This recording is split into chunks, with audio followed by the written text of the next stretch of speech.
What's up, folks? I hope you had a good holiday. So I wanted to cover a topic that's come up quite a bit on this channel already, but I wanted to narrow it down a bit and specifically focus on the discussion about why I do not think that Switch 2 Edition games can be referred to as downloadable content. I've kind of explained it in a few of my videos. I've gone back and forth with a few people in my comment sections. But you know, as it goes, a lot of people will click on a video, they'll just see the title or thumbnail, listen to the first minute, and then click away and make a comment. So I'm hoping to kind of just break this down once and for all so that ideally I don't have to go back to this discussion over and over again every time there's a new Switch 2 Edition port from a Switch 1 game. So I'm going to start with giving Nintendo credit to what the final product actually provides, and then we're going to work our way backwards. In comparison to the last generation where Nintendo was just porting games over from the Wii U to the Switch, with the Switch 2 Edition games, Nintendo is offering an upgrade path for people that bought those games already. That fee is not paying for the DLC, that's how much you're paying in order to get the Switch 2 Edition $80 title for only 20 bucks.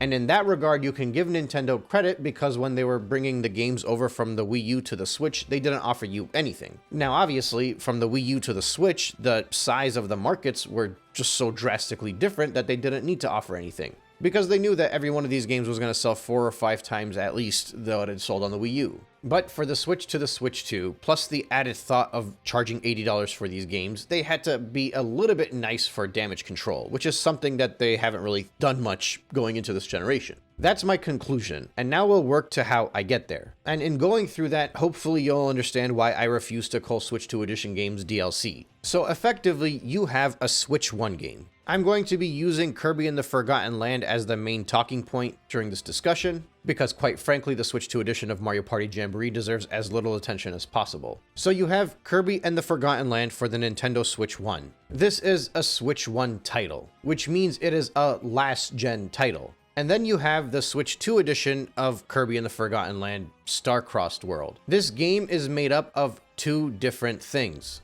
And it's actually directly in the official title of the game, broken down very clearly for us. It's made up of Kirby and the Forgotten Land Nintendo Switch 2 Edition, as well as Star-Crossed World. So if you were to separate these 2 things, you would have the Kirby and the Forgotten Land Nintendo Switch 2 Edition, which is basically Kirby and the Forgotten Land with all of the up-reses and the enhancements that you would get on a Switch 2 game, as well as Star-Crossed World on the side. If you removed Star-Crossed World from the Switch 2 Edition game, what you would be left with is an enhanced Kirby title that seems to be worth $60. And next to that, you still have the Kirby Switch 1 version also at 60 bucks. Now, I cannot buy Kirby and the Forgotten Land Nintendo Switch 2 Edition without getting Star-Crossed World. It's forced DLC at that point. There are a lot of examples of this, but if I think of something like Sonic Crossworlds coming up, right? It's already being charged crazy high, 70 bucks for that game.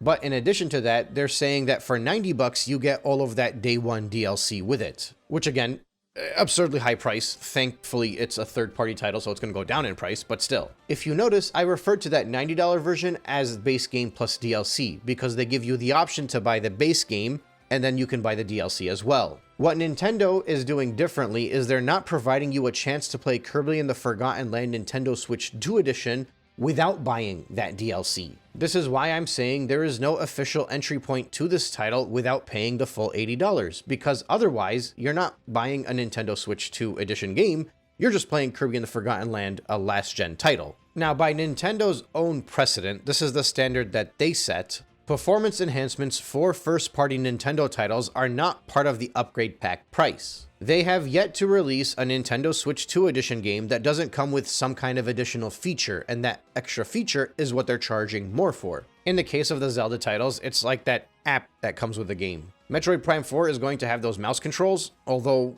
I would really wait until they actually give a price on that game before we start breaking that down, because quite frankly, I'm not sure they want to charge only $60 for Metroid Prime 4 when it comes out on the original Switch, which means that the Switch 2 edition might be more expensive than that. I don't think we've had a situation yet where we've gotten a first-party title that releases on both the Switch 1 and the Switch 2 and have gotten prices for it yet. People are pointing towards Pokemon, but I'm pretty sure those prices are set by the Pokemon company. And honestly, they might have had a hard time justifying anything more than $70 for the Switch 2 edition of Pokemon Legends because it's not offering more than frame rate improvements anyway. Whereas with Metroid, like I said, it could be the mouse controls, they view that as the added value. But outside of that, all of the Switch 1 games that you've been able to play on the Switch 2 and all they've had was performance enhancements were free updates. This is Nintendo's own precedent. So for example, as long as your Switch 2 is up to date and you have a copy of Mario Odyssey and you place it into your Nintendo Switch, effectively, you're playing the Nintendo Switch 2 edition of Mario Odyssey, which means if you go and buy Mario Odyssey, whether you buy it used or you buy it new from Nintendo for whatever price they have it set at their specific point in time,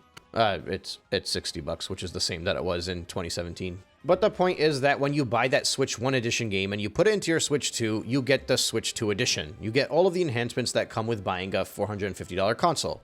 If I buy Kirby and the Forgotten Land for $60 and put it into my Nintendo Switch 2, I do not get that unless I buy the additional $20 upgrade pack. So once again, if I pay $60 for Kirby from Nintendo because they haven't lowered the price for that, I have to pay an additional $20, which is $80 total, in order for me to get the Switch 2 experience.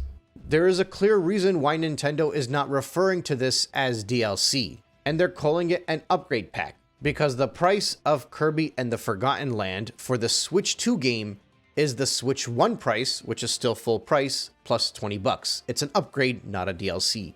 Now, since many people online are generally the enthusiasts, and they're the ones that bought most of these games on the Switch 1 when they're thinking about getting these games when they come out on the Switch 2, specifically with the upgrade packs, in your mind, you may have twisted it in order to justify it by thinking that it's just DLC, because you already bought Kirby. So you're like, well, I paid $20 and I get this extra adventure. So then when somebody like me goes and makes a video saying that Kirby is not worth $80 on the Nintendo Switch 2, this happens to trigger those types of people because they're like, this guy is out there being disingenuous and spreading misinformation. But as with many of these discussions that get heated online when we talk about something as passionate as gaming, your own subjectivity cannot blind you what is objectively reality. Here's the first fact. Nintendo has never once referred to these games as DLC. If Nintendo is not going to call it a DLC, I'm not going to call it a DLC. Number 2, if somebody wants to play the Switch 2 version of Kirby and the Forgotten Land, they have to pay the full $80 value. Now, whether they decided to go and buy the game used or use a voucher or discounts,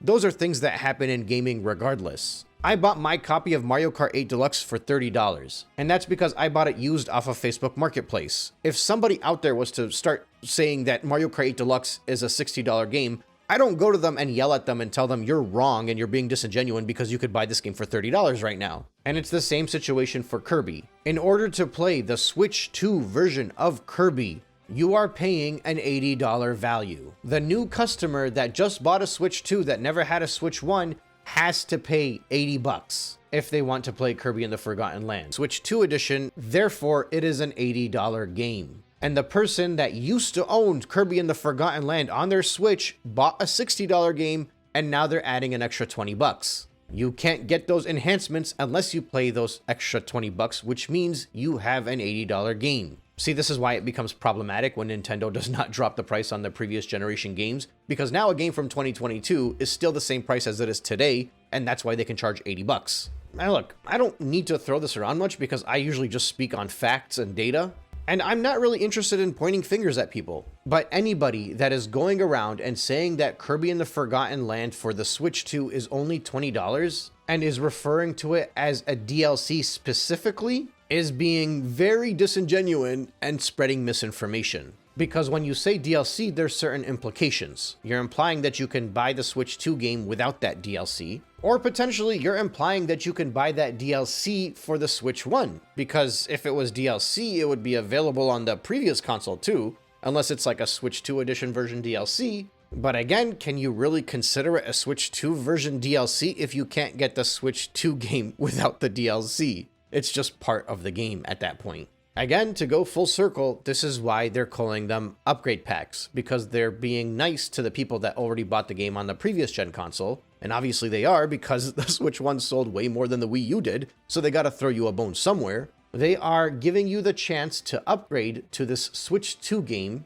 for $20, and their justification for the $20 is that you have to get that additional remix stages, whether you like it or not, if you want all of the performance enhancements that come in the base game. Now, the funny thing is, the biggest counter argument that I've seen to this, and the biggest thing that I've seen people point at me and saying you're spreading misinformation, being disingenuous by this is they're telling me that I'm straight up lying because I'm implying that you cannot play the Switch 2 version of Kirby and the Forgotten Land for anything less than $80. And they're saying that you can just buy Kirby and the Forgotten Land and just play it without the performance enhancements on the Switch 2. And so therefore I'm lying because you can buy Kirby and play it. You can get the entry into this Switch 2 game by playing a Switch 1 game, according to them. And I could potentially concede to that point. Potentially. And honestly, I would love to be able to concede to that argument. Because if you're telling me that buying a Switch 1 game is the same thing as buying a Switch 2 game, and you're refusing to acknowledge that effectively your counter argument to me is to pick up a last gen title,